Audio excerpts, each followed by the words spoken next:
Hello, everyone, and welcome to another episode of the Fantasy Reaction. Listen, Drew, sometimes we come up here to talk fantasy, sometimes we come up here and talk football. But today I think we need a heart-to-heart venting session. I think we're going to get to the fantasy stuff later. We're going to get to the football stuff later, but it feels like right now what I need to hear from you, just so you can let it out. I don't want that to build up inside of you because things go worse down the road. We need a venting session right now about these Denver Broncos because even though it was an 11-point game, it felt like a 30-point game. So got the Broncos gear on. I know you're going to be here no matter what, but how are you feeling after this 19-8 loss? You know I'm gutted when I had to have you intro the show. Just the vibe, man. The vibe on this team is horrendous, and it's taking a toll on my everyday life. The fact that it's 16 straight games in a row that we've lost to the Kansas City Chiefs. Someone really put it best. I haven't seen a Broncos win versus the Chiefs since Obama was in office.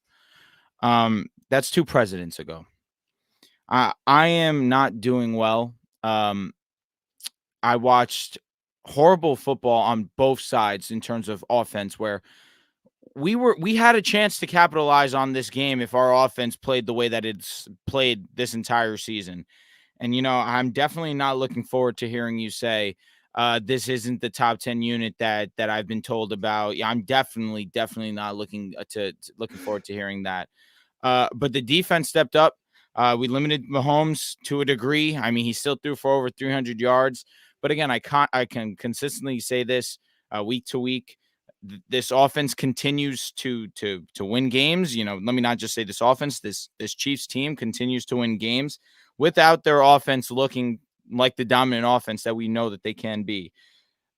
Travis Kelce was unbelievable. He had an unbelievable first half, but to talk about these Denver Broncos, if it's not one thing, it's the other. So our defense has been horrendous. Our run defense has been the worst in the league. Our pass defense hasn't been any better. But again, the defense comes in and does multiple jobs. They come in and they get multiple stops in the red zone, giving this team an opportunity. Even on that last drive, where we are able to still get a sack on them, force them into getting a field goal. Like, the defense didn't do a bad job there. That's honestly where they still got points and made it a game out of reach. All night we tried to make timely plays, and we did make some timely plays. But this offense, I really don't know what was going on with the play call. Our receivers continue to not get open. Sutton made an unbelievable catch to at least get us with some points on the board, but we couldn't do anything. Running the football today, which I was surprised about because Kansas City's rush defense really has been so solid. Javonte looked great, was very efficient with his carries.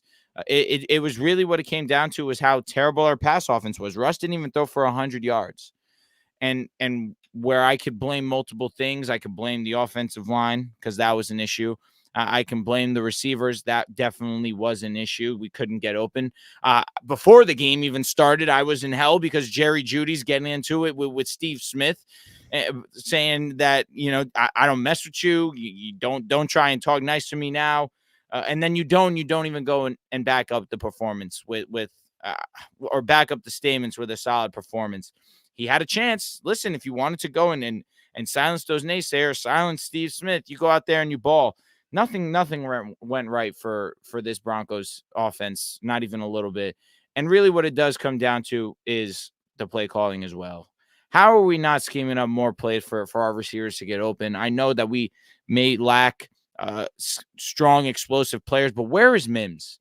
Why isn't Mims on the field at all times? I understand now that Judy's back, but why aren't we throwing the ball deep to Brandon Johnson? Why isn't that Why isn't that Marvin Mims? Excuse me. Shout out Denzel for sure. But it's just unfortunate that I have to sit here and watch this Denver Broncos team week in, week out, because simply it's taking years off my life. And I look forward to the day that I can be happy to be a Broncos fan. I think the day will be sooner than later because you're looking more and more likely that you'll get a top 5 pick, maybe a top 3 pick. Caleb Williams, even after beating the Bears, is still in the cards. That is the good sign. Where to start with this game?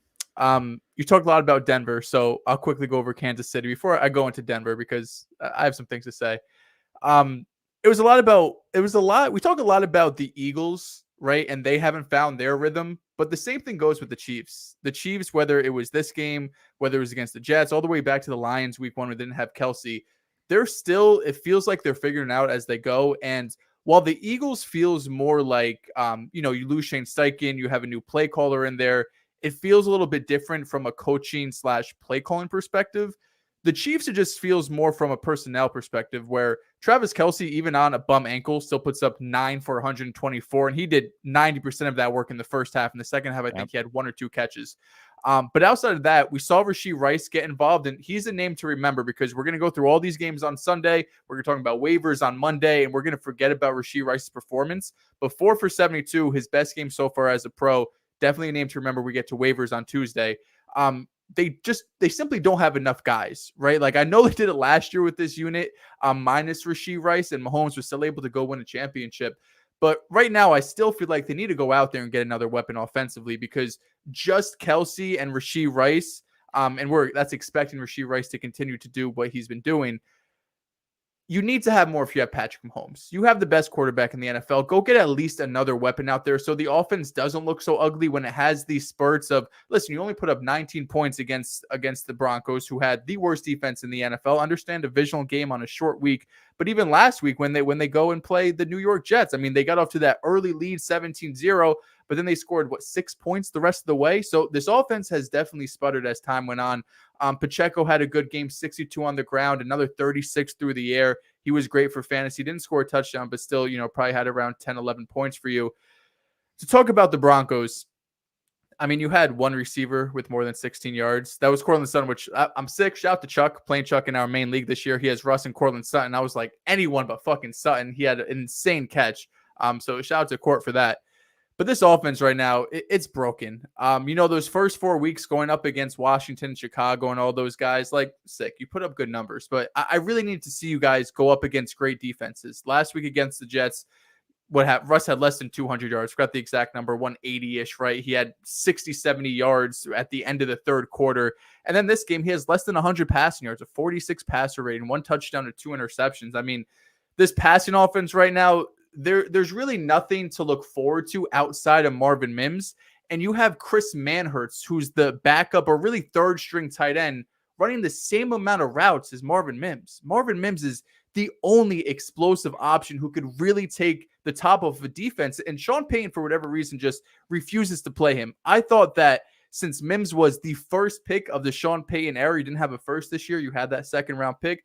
I thought Marvin Mims would be used a ton in this offense, especially because Courtland Sutton's really just a short to intermediate route guy at this point in his career. And while Judy has some explosiveness, it's not at the same level as Marvin Mims. And it's really disappointing that we're out there seeing Brandon Johnson and LaJordan Humphrey getting more snaps and more routes than him, because that shouldn't be the case, especially now that you're 1-4, now 1-5.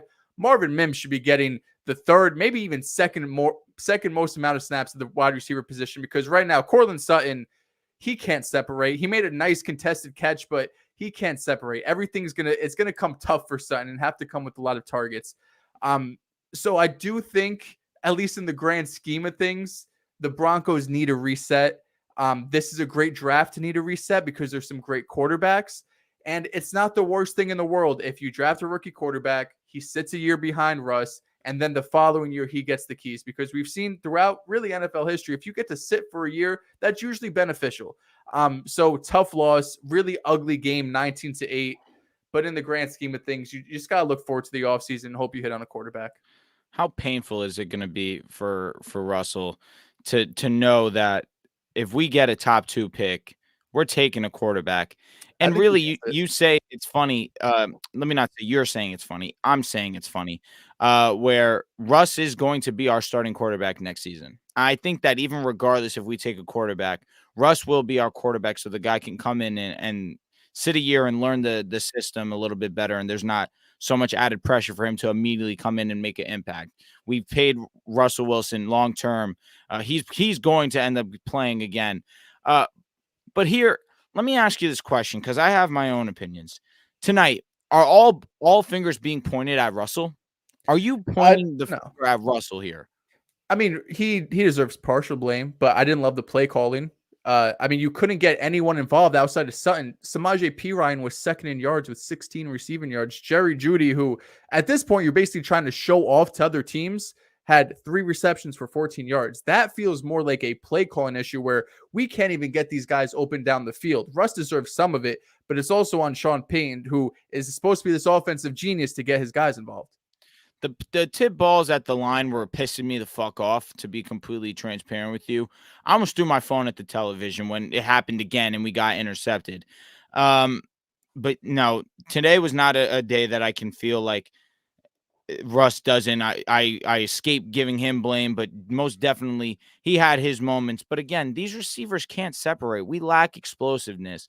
And I'm watching this game and I feel for Russ because this draft, we could benefit from a Marvin more than we can benefit right now from a Caleb and a Drake. But with Caleb, with Drake, it allows us But to have a hard reset. And that's even what the even Broncos need.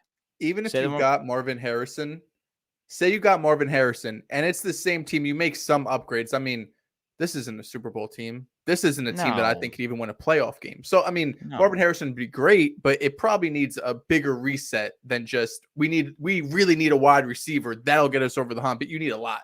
The tough thing about that is you essentially are tearing the entire thing down. You tried your best to build a championship team by bringing Russ in, by bringing Sean Payton in. That has failed miserably.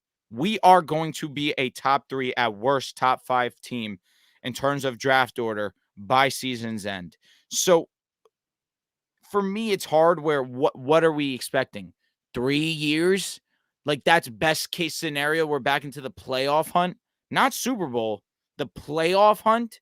Well, if you hit on that So quarterback, I everything I changes. I guess, but at the same time, I feel like our issues are just so much bigger than quarterback that we I have agree. to do so much tearing down that I just don't feel any type of optimism unless you're showing me the number 1 overall draft pick. Because then there it is. Now that's my silver lining. I get Caleb, I get this generational prospect, and now I can expect that we're going to go all in on getting rid of pieces that can get us some draft capital.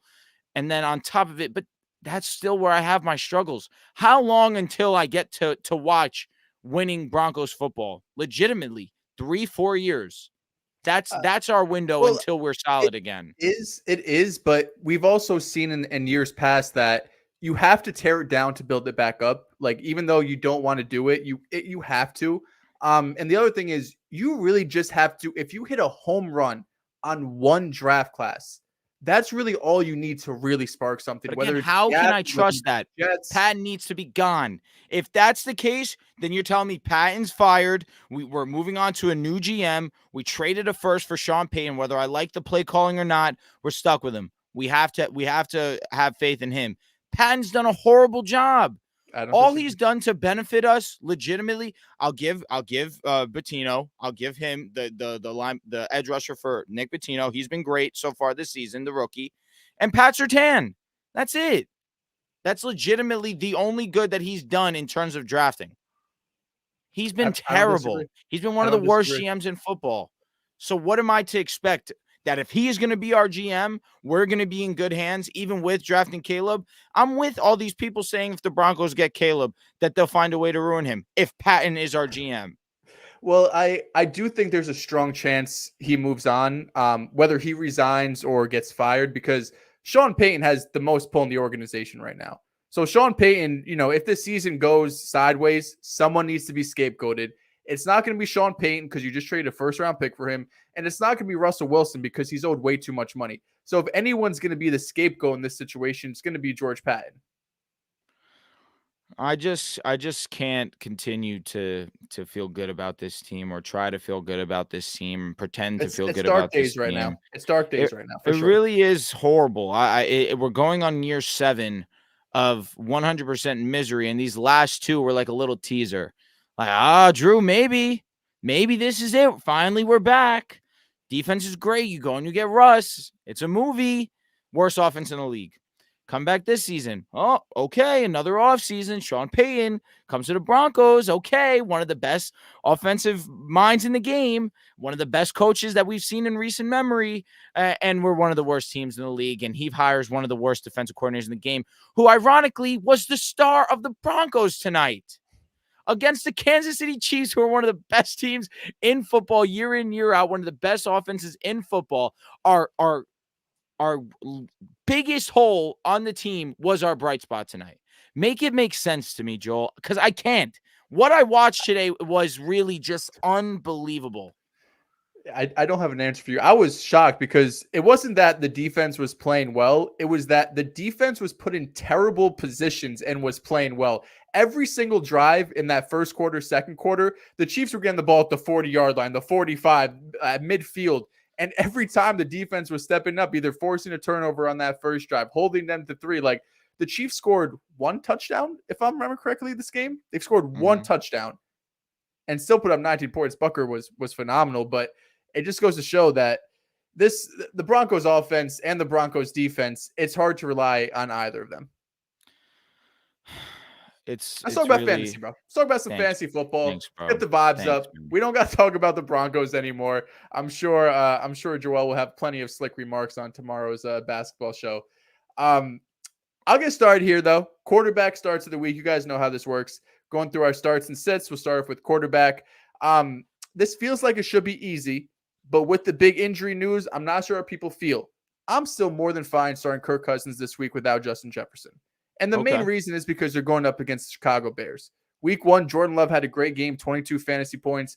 Baker Mayfield, week 2, 17. Mahomes had a great game. Russ, we saw, was great week 4. And Sam Howell this past week with 24 fantasy points.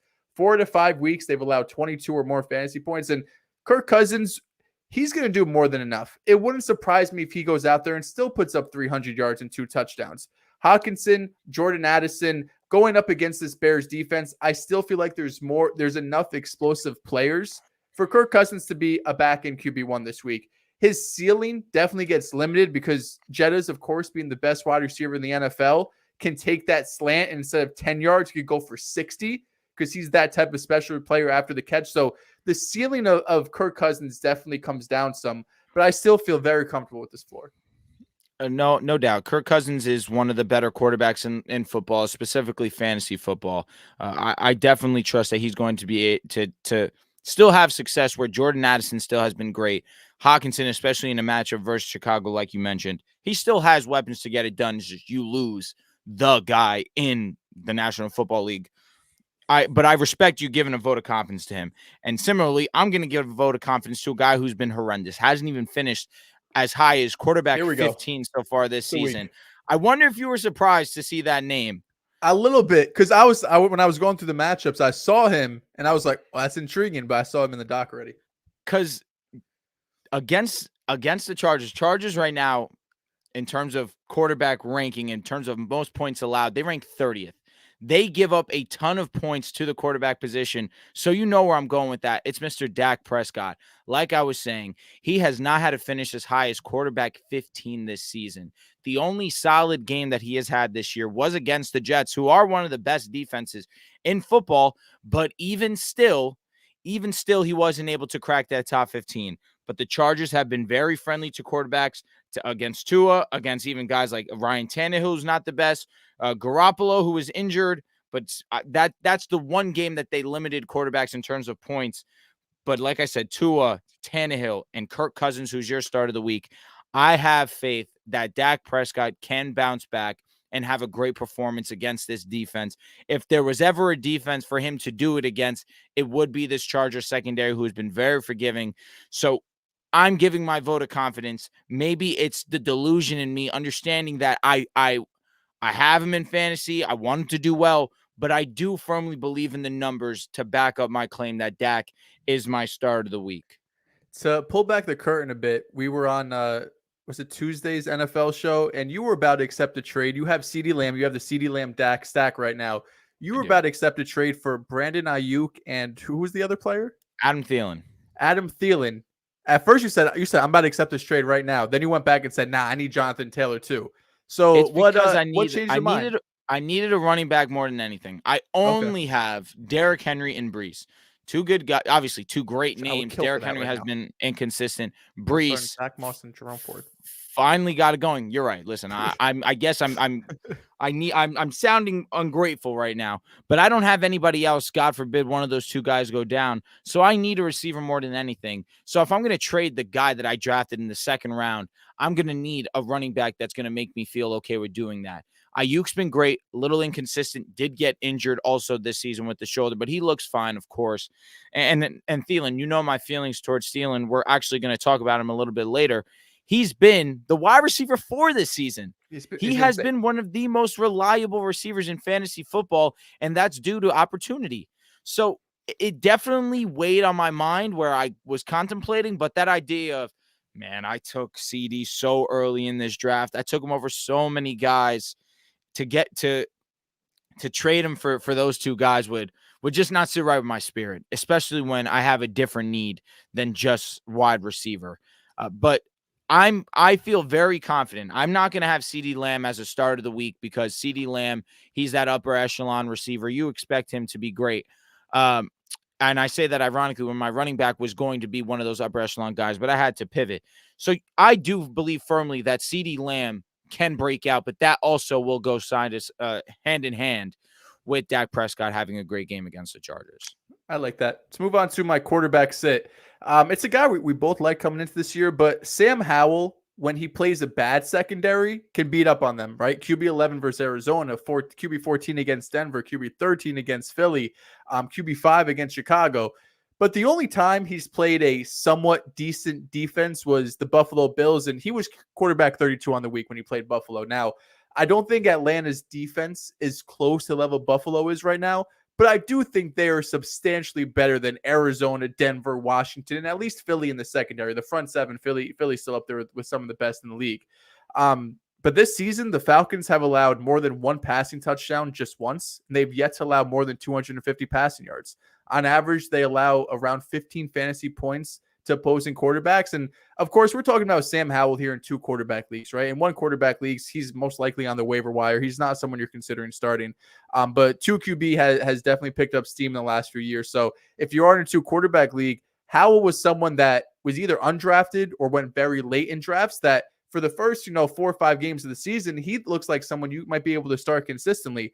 But this week going up against Atlanta, another game that also has a very low over-under, not expecting a ton of points scored. We know Atlanta's offense, even though Ritter had a great game, it's still run the ball, bleed the clock, and, don't allow Desmond Ritter to screw anything up. So it's going to take some opportunity away from Sam Howell in this offense. So I would be looking elsewhere for a quarterback too this week. My quarterback sit of the week's going to be Geno Smith. Now, Geno Smith is going to be 100% ready to go for this game against the Cincinnati Bengals, but he did have that knee injury against the Giants, did come back in that game. Luckily, had the week off to recoup and get better for this upcoming game. But I'm sorry, I'm reading the comments and they got me. But going up against this Bengals defense that right now, they are giving up an average of 15.3 fantasy points to the quarterback position. And that's being carried a lot by the first 2 weeks of the season where they faced Deshaun Watson, where he really didn't have that great of a game as a passer, but influenced the game as a rusher, which he was able to do a good amount of his damage. And then Lamar Jackson, who, again, a modest performance, 22 fantasy points. Last 3 weeks, the highest total that they've given up is 12 fantasy points. They played the Rams, and that wasn't even the matchup that they allowed 12 fantasy points. It was against Ryan Tannehill. That of the last 3 weeks, he was the highest scoring quarterback against this Bengals defense. So Seattle, where I don't love the Bengals rush defense, I think that Ken Walker will be relied on pretty heavily in this game. Geno Smith, not sure if he's going to be, if he's 100% immediately coming off the bye. It's one of those that I just would feel more comfortable going with another option over Geno. Geno is definitely another name I was looking at. And I was even thinking, I was like, can I make Burrow my start of the week? But that felt a little bit cheap, especially because he was like a first round pick. No, I did that against Tennessee and it ended up biting me in the ass. So I feel like it's fair game. Yeah. Moving on to running backs, though, I don't know if I picked this guy last week or it might have been 2 weeks ago, but James Cook versus the Giants. It feels like it's the time. What? Such you a don't good have James pick. Cook? No. I don't have James Cook. Let me say I didn't have James Cook. And then I was talking over with Charles. I'm just like, yeah, dude, this is my start of the week. He's like, I mean, this guy's a superstar. Do you really want to make him your start of the week? So I But was the like, guy you're okay. picking, Yeah, like all right. superstar, yeah, but he wasn't like a first, second round pick. You know what I mean? That's true. That's true. But Um, obviously, this is an amazing selection. Yeah. James Cook, well, first of all, he's going up against the New York Giants. And whenever you get to face the Giants, whether you're a quarterback, running back, receiver, tight end, offensive line, doesn't matter. It's going to be a good day. On the season, the Giants have allowed the fourth most points of fantasy running backs. They allowed 2 rushing touchdowns to the Cowboys in week 1. James Conner, RB14 against them. CMC, I mean, he doesn't even count, so we'll just discard that. But Kenneth Walker was RB14. And the Dolphins ran for over 200 yards on them, whether it was Achane, whether it was Raheem Mostert. It didn't matter. They were able to get it done. And even though there's still a bit of a committee in Buffalo, we all understand that James Cook is the most explosive option, right? They have Latavius Murray there. They have Damian Harris. So the goal line work, unfortunately, it's a long shot for James Cook to get those touches. But between the 20s, he's explosive enough in the run game and in the pass game that he's going to get 4 or 5 targets. And this is going to be a game where I think the Bills will dominate. This will probably be a 20, 30-point game by the third quarter, if not the fourth. So he's going to get looks once they're up and probably get 15 carries. It'd be a very rare game where he might get 20 touches just because the score and the game script is going to go that way. But even on the flip side, if somehow the Giants keep this close, that's fine because James Cook is the primary option in the passing game for the running backs. So both sides, whether it's going to be a positive or a negative game script, I feel very comfortable with Cook. And going up against the Giants, the upside, the ceiling is there for him to have 100-plus total yards and 1 or 2 touchdowns. And I was going to say, I'm not sure if you mentioned this or not. The Giants have given up at least 1 touchdown every single week to running backs. At least 1 touchdown to running back. So that bodes well with James Cook for sure. But my start of the week, where we had minor conversations, if you couldn't guess who I was leaning, it's going to be Alvin Kamara versus the Houston Texans. Now, you can understand why I feel hesitant to do that. I feel like I'm cheating you guys because Alvin Kamara is one of the best that we've seen in this game.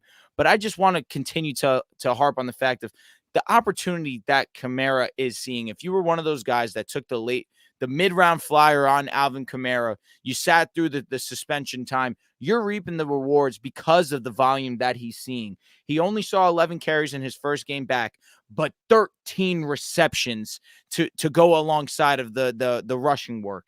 This past week against New England, 22 carries, not the most efficient, 80 rushing yards, did get 3 receptions for 17 yards. So he has gotten such an unbelievable amount of volume.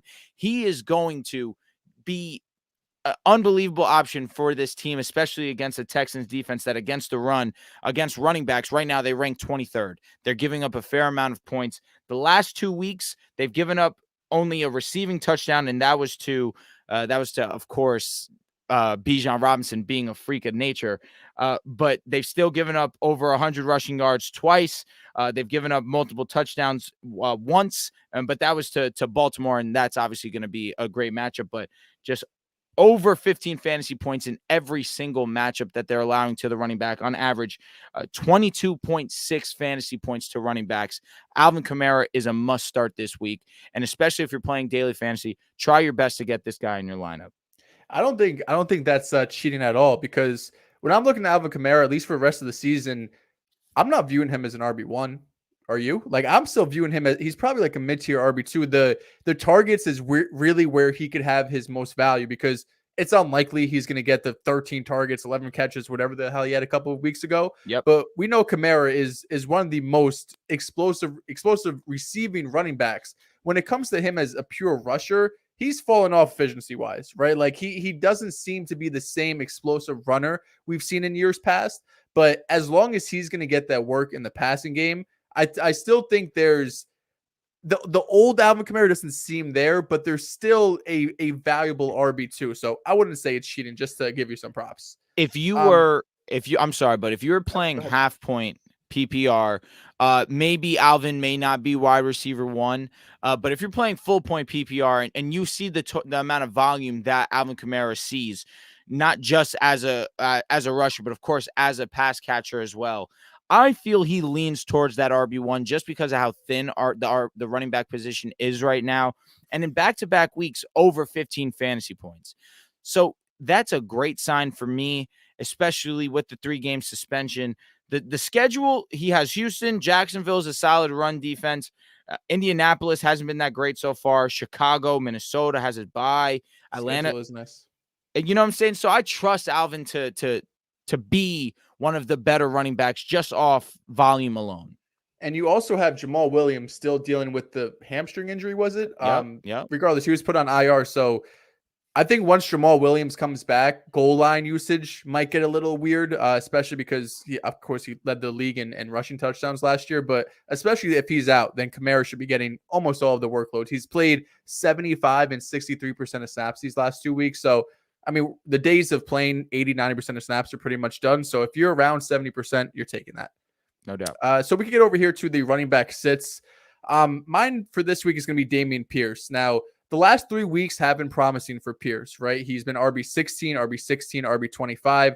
That comes after the first 2 weeks of the season where he's RB39, RB45. And we were up here saying, like, is he even startable? Like, you can't drop him, of course, because he's a running back, but you drafted this guy to be your RB2, and he wasn't putting up RB2 numbers. Now, the last 3 weeks, he has been able to do it. So while he's still startable, right? I'm not saying to, even though it's called RB sit, this is more so of a temper expectations this week, because I feel like it's unlikely, especially with buys and with injuries, that you're going to have another running back on your roster who's going to get 20 touches. They're few and far between right now.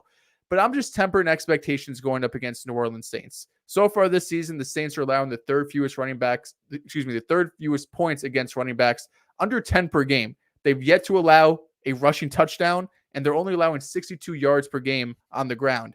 This Saints-Texans game feels very low scoring, a game that's going to be decided more between the 20s and what team can get 1 or 2 touchdowns to win the game. I'm expecting both field goal kickers, honestly, to have good games, because it really feels like between Derek Carr's incompetency and the red zone and the Texans we love the offense, we love CJ Stroud. They're not a consistent great offense. They have moments here and there, but they're not a top 10 offense. They're not someone you're going to look at saying week in and week out they could put up 30 points.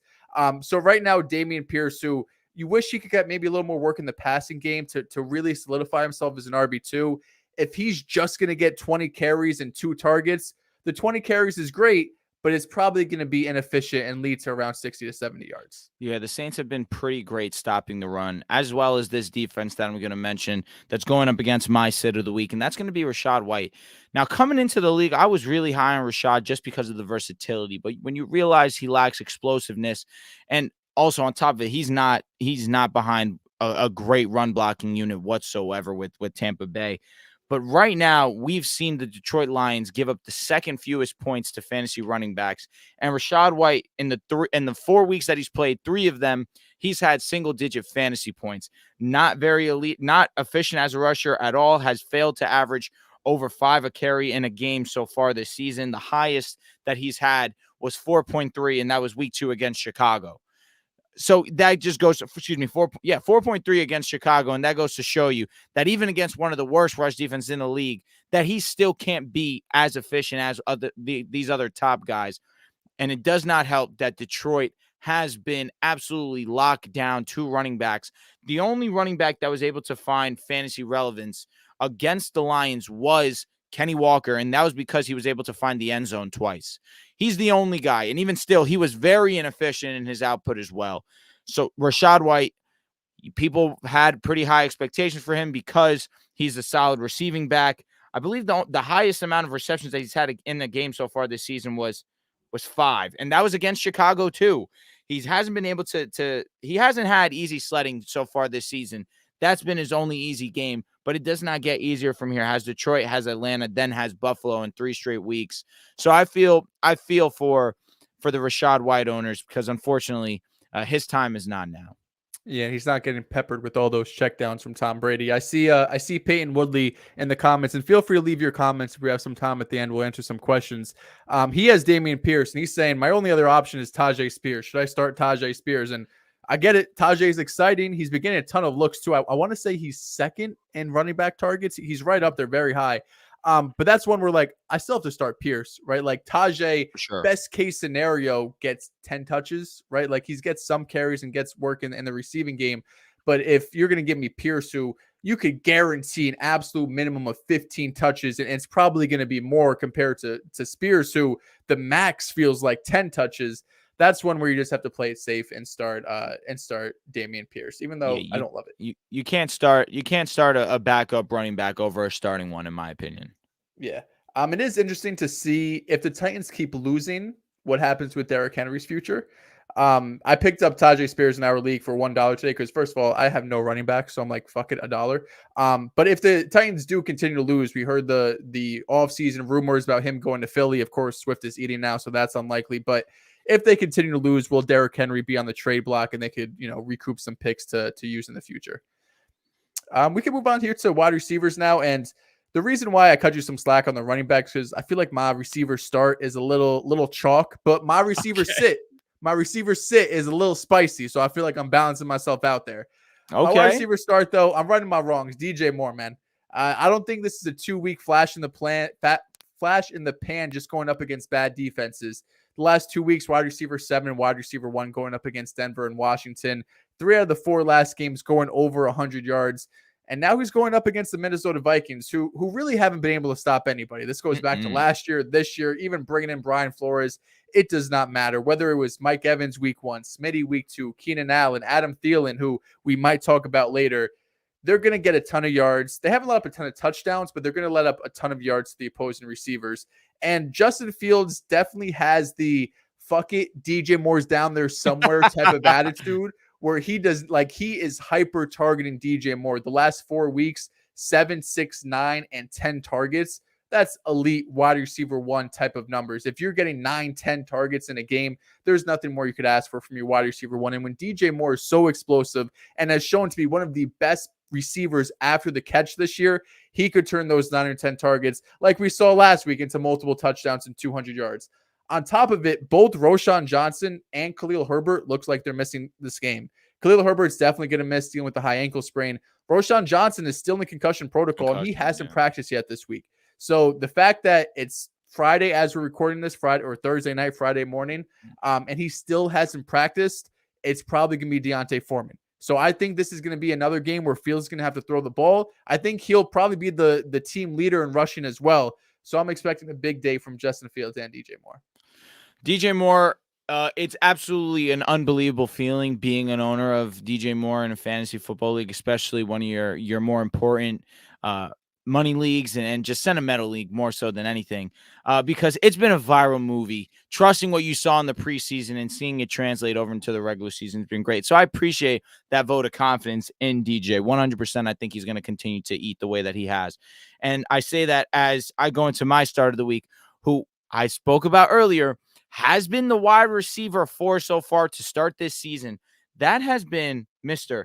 Adam Thielen. Now, let me walk you through Adam Thielen's fantasy football numbers. He had week 1 irrelevant versus Atlanta. That's when they were figuring shit out.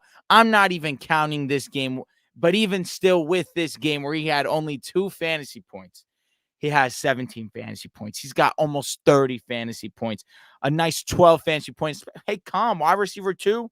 You go and you give me a nice double-digit performance, take that to the crib. I'll never, ever ask for more than that.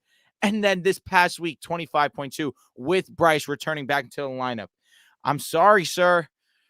Adam Thielen, he's going to be a must start from here on out and going up against Miami, a defense that has been very forgiving to the wide receivers. They're averaging 32 fantasy points given up to the wide receiver that ranks 20th in the National Football League. 20th in fantasy football, I should say. Adam Thielen is one of those guys that I'm trying my hardest to get him in leagues because I know that there's going to be one constant in that Carolina Panthers offense, and it's going to be Bryce Young, or if Andy Dalton's going to step in, getting the ball to Adam Thielen because he is their only reliable target, and he's been fantastic so far to start this season. Thielen's been great. I'm curious how you rank him compared to other people rest of season. Would you rather have Chris Godwin or Adam Thielen rest of season?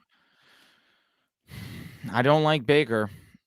I don't like Baker, not even a little bit, to aid me a fantasy relevant wide receiver. Godwin hasn't been bad though; he's been okay. And with Mike Evans still banged up, right? I believe he still hasn't practiced, or maybe he returned He to was practice. limited today, actually. Okay, that's good Yeah. to hear. Actually, I feel like Eileen Thielen, he's going to have more opportunity.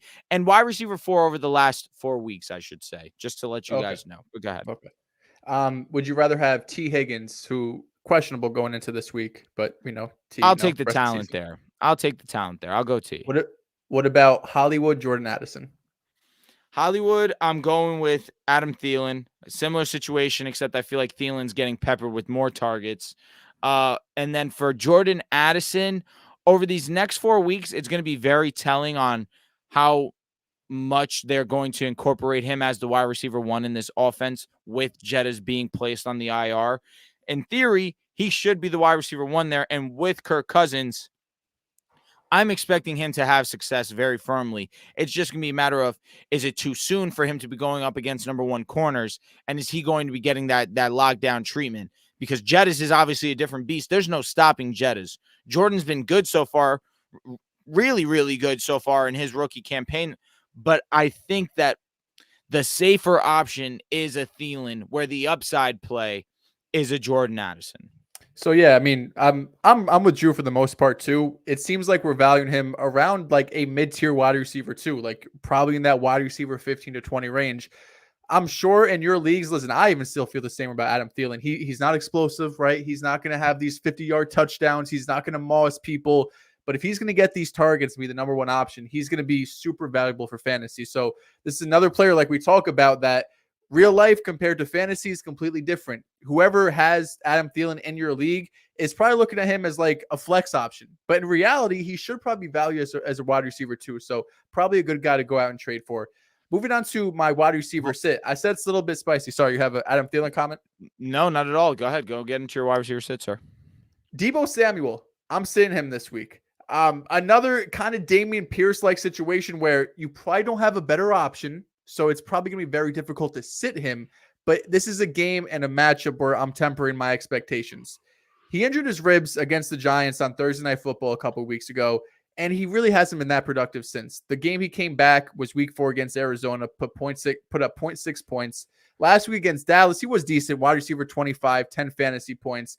But even before the injury, Brandon Ayuk was the clear wide receiver 1 in this offense, in my opinion. Brandon Ayuk has taken that step to be a breakout receiver. I think he's a better route runner. His hands are phenomenal. After the catch is probably the only place where Deebo has it, but Brandon Ayuk is terrific after the catch in his own right. Now he's going up against the Cleveland Browns, who top 3 defense in the league, maybe top 1. If you look at their advanced numbers, they're really off the charts. Literally, you'll see at like the EPA charts and shit, and they're in like the top right corner and just on top of everybody else. So they're great for real life, but for fantasy, they're even better. Nobody allows fewer fantasy points to receivers than the Browns. On average, they allow less than 20 fantasy points per game in the receiving department. So that's either to the receivers, just in general receiving numbers, less than 20 points per game in totality. And while I believe in the 49ers offense, I believe in Brock Purdy. They're super efficient. I don't think this is going to be a pretty game. PJ Walker is starting on the other side. So the 49ers are already going into this game saying, as long as we don't screw it up terrible and have multiple turnovers, there's no way we lose this game. I could see Brock Purdy throwing less than 25 times. I could see him throwing the ball 21 or 22 times. Like he had a couple weeks ago where he went 20 for 21. They could still be super efficient. But right now, unless Deebo gets 8 carries like he had last week, like he was wide receiver 25. He had 8 carries, more carries than receptions. Unless he's getting super involved in the rush game again, which I guess he could, I'm not very confident in this matchup. You know, I almost made Brock Purdy my sit of the week at the quarterback position out of respect for the Browns. But then I remembered that Brock Purdy absolutely torched the Cowboys. And then I couldn't get myself to do that because I just can't see a weekend where it's too much of a gamble to say that one side of the offense is going to be locked down. Like if you would have told me that Christian McCaffrey would have got locked down and Brock Purdy would have scored 4 touchdowns and carried the offense, I wouldn't have believed you. But after that kind of week, it allows you just to feel very, very kind of hands off. Like let these guys do them. You trust Purdy, you trust CMC. But I hear where you're coming from with Deebo, where he's kind of been where first 2 weeks of the season, he was very solid fantasy-wise. But kind of since we've seen that injury, we've seen them rely on Kittle a lot more. He's been really effective. Of course, CMC is going to be CMC. But these games have come pretty easy to the Niners. So with a lot of mouths to feed in the offense and fantasy football, that's not really going to bode too well unless you are a McCaffrey owner. You obviously have to feel the most confident. But my wide receiver sit of the week is going to be, let me not say similar tier as a Deebo Samuel, but one of the more upper echelon receivers, and that's going to be Amari Cooper. And that's due to the fact of Deshaun Watson will not be playing this weekend. It seems as if PJ Walker will be the quarterback to throw the football to Amari Cooper. And listen, we've seen PJ Walker throw the ball to DJ Moore. It's not like he hasn't been able to allow receivers to have fantasy relevant weeks. However, going up against this Niners defense, one of the best defenses in national football, this isn't the best of matchups if you ask me. Although you can say that to the wide receiver position right now, the Niners rank 16th in terms of points allowed, which is around middle of the pack. But Amari Cooper last week, or I should say the last week that he did play, where he did not play with Deshaun Watson, he only had one catch for 16 yards. So I don't feel great about this matchup whatsoever. And then on top of it, not having Deshaun Watson, it's not ideal at all to be an Amari Cooper owner right now. Absolutely. Let's quickly go through these tight end starts and sits so we can get to some of your questions. My tight end start, I liked yours, but if I had to pivot from yours because it does feel a little bit chalk, I'll go with Logan Thomas going up against Atlanta. I've been a big Logan Thomas guy this year. I think he might have been my start of the week last episode. 11 targets, 77 yards last week against Chicago.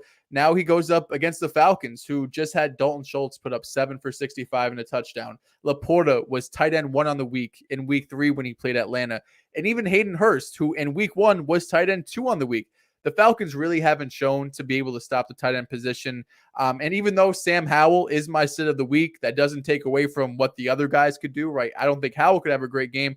But if Logan Thomas goes out there and goes 7 for 70 again, that's great for fantasy, right? So I think this week, especially in a very ugly tight end landscape, as we talk about every week, Logan Thomas, if he's going to get 10 targets when he's healthy, week 1 and this past week when he's not dealing with concussion or anything, he's a good start. So you mentioned it. This one was definitely a little shady, a little questionable. But his fantasy position right now is being carried by 1 week, and that was against Philadelphia, where he had the multiple touchdowns. And I'm talking about TJ Hawkinson. Outside of that one performance, he hasn't had double-digit fantasy points in any week outside of that game versus Philly. But going up against Chicago, who, when they played against very high-level tight ends, right now they rank 23rd in terms of points allowed to the tight end position. But the two matchups that they've had against upper echelon tight ends, Logan Thomas, who's really not even in the upper echelon tier, but because he gets peppered with so many targets, specifically in that Chicago game, he was able to put up 20 fantasy points. And then you look at when they face Kelsey's going to be Kelsey. Outside of that, Green Bay doesn't have a real tight end that you worry about, and the same with Tampa Bay and Denver. So you look here with Minnesota and TJ Hawkinson with Jettas not being available to them for the next 4 weeks, going up against this Chicago Bears defense, I'm looking for Hawkinson to put up one of his best performances of the season. And for tight end sits, we have the same guy. It's going to be Darren Waller. Darren Waller going up against the Buffalo Bills. Listen, bro. Yeah, listen. First off, this is a big moment. Credit to Kyle Pitts for not being our tight end sit of the week. Shout out Kyle Pitts. Get him back on the right track last week with what, 80? Was it 80 yards, 7 targets? Like yeah. Vintage. Come Kyle on now. Pitts. He's back. He's back. I hope so. Fingers crossed, man. Fingers crossed. But Darren Waller, and it's really just the Giants in general that, listen, I feel bad for them. They've had to play the Cowboys. They've had to play the 49ers. Now they have to play the Buffalo Bills, where they just get in these games where they're going to get dominated. Like, this game is going to get ugly, as much as it hurts to say, because I would love to have a great primetime game on Monday Night Football. It's going to be an ugly game. And what we've seen from the Giants so far is that once they go down, once Daniel Jones gets sacked multiple times, this entire offense falls off the rails. Nobody's getting open. Daniel Jones isn't getting the ball out. It doesn't matter who it's going to. They can't do anything offensively. So I'm expecting the Bills, even if I mean, Saquon is practicing, but if you see him in practice, his ankle is taped up with like 3 pounds of tape. So, encouraging that he's practicing, but not encouraging that he still needs all of that tape when it's been nearly a month since that high ankle sprain. And I'm not sure what the status of Andrew Thomas is, but right now, this Giants team is so broken that with or without Andrew Thomas, it's still gonna suck. It's unfortunate that the upgrade And from might be Kyle, Tyrod Taylor too. Shout out to the comments. Shout out to DB2Es. Daniel Jones is questionable. So we've upgraded from Kyle Pitts from our every week sit to now it's going to unfortunately be our guy Darren Waller, who we were insanely high on coming into the season. It's not an ideal matchup, not even at all. You already mentioned it. The Bills have absolutely shut down every single tight end that they faced so far this season. And on top of it, the tight end landscape hasn't been great, with Tyrod Taylor being at the helm most likely, or it's leaning towards Tyrod potentially playing quarterback for the New York Giants. Andrew Thomas, it's also seeming as if he may not play this weekend. It is just tough sledding for those New York Football Giants. And Darren Waller is unfortunately going to be our tight end sit of the week. Now, if you guys have any questions that you guys would like us to answer, now is the time to put them in the chat. Before we do that, I want to thank you guys for tuning in. Leave a like on this video if you enjoyed the content that you're seeing. Every single week, every single Thursday, we're going to be here giving you guys our starts, our sits of the week. And then we'll be back on Monday after the Monday Night Football game to give you our studs, our duds, and give you some waiver wire pickups so that you guys can continue to dominate and win in your leagues. So I had a few here that I liked. We'll go over the super chats first, and then we'll get into the questions. Shout out to Santos, of course. Just saying, Zach Wilson had a better game than Russell Wilson against the Chiefs. What we can say is Zach Wilson. We can say it's a division game. The Chiefs had this one circled. Of course, this was personal. This is a rival. Absolutely, as much as it is for us. Shout out to Jazzy Juice, poor Drew. I appreciate that, man. It's been not an easy night of football, not an easy season of football. Me being a Denver Broncos fans. Absolutely. Got two and I got the Lions. We're here. And Big Chief said, I feel bad for you, Drew. We will send you back. We'll send you back Drew Lock for another first to my Seahawks. Oh, much love, brother. Hey, man. Appreciate you guys tuning in. And Drew Lock vibes. Yeah. And I already mentioned how the last time I was at a football game was me watching Drew Lock connect to Noah Fant on an almost 50-yard pass. That almost was a touchdown. But I'm trying to find some questions here. I really can't believe what I watched here in terms of Broncos football. But here we go.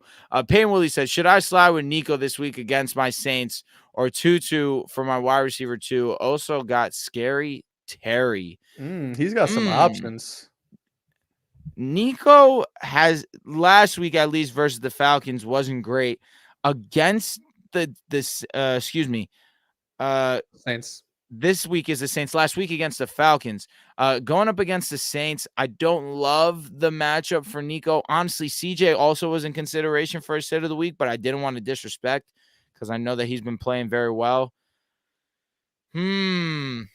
That's tough. But 2-2 versus Arizona, that's more of like a dart throw. And Scary Terry obviously is the best talent here. 2-2 for me feels like. Is it wrong? I'm leaning 2-2. Really, I was gonna say 2-2 was the first one out for me. Okay, I understand, but Arizona, they really haven't been great. Last week, 2-2 got in the end zone, but outside of that, I mean, he had 3 targets. I want to say 2 catches. He got in the end zone, so it saved his fantasy day. But he wasn't in the looks when first week with Cooper Kupp and Puka there. I think I'm still siding just with the opportunity plus the talent with Nico Collins this year. I mean, he's been a top. Is he still top 10? I'm not sure after last week. But like going into last week, he was wide receiver 7 on the year. He was super effective. Scary Terry's also in that conversation too. But Nico Collins is the number 1 option on the Texans. Scary Terry should be the number 1, but sometimes he's not. Sometimes it's Logan Thomas. No, it's Logan Thomas. Definitely not the number 1. He's the number 3 on that offense. So I think I would go with the number 1. Who, great quarterback. He's going to throw for yards, even though it might not be like 300 like Stafford can against the Cardinals. He still should have a good game. Nico Collins right now is number 11.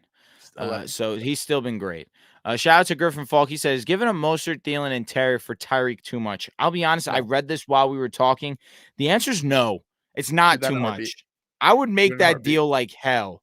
What if I told you Mostert was starting the rest of the year, would you still do it?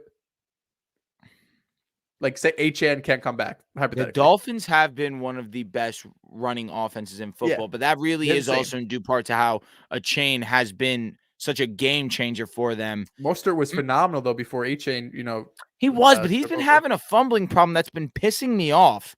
And you I'll got be honest, Jeff Wilson coming back from off IR too. I still would do the deal. I still I would would do do it it. too. All right, Big Chief says, is Rashee Rice becoming a reliable flex option? Joel, what do you think about that? We just talked about this. This is a name to remember when waivers come around on Tuesday because we're going to have all of the Sunday players go crazy. Forget about Rashee Rice.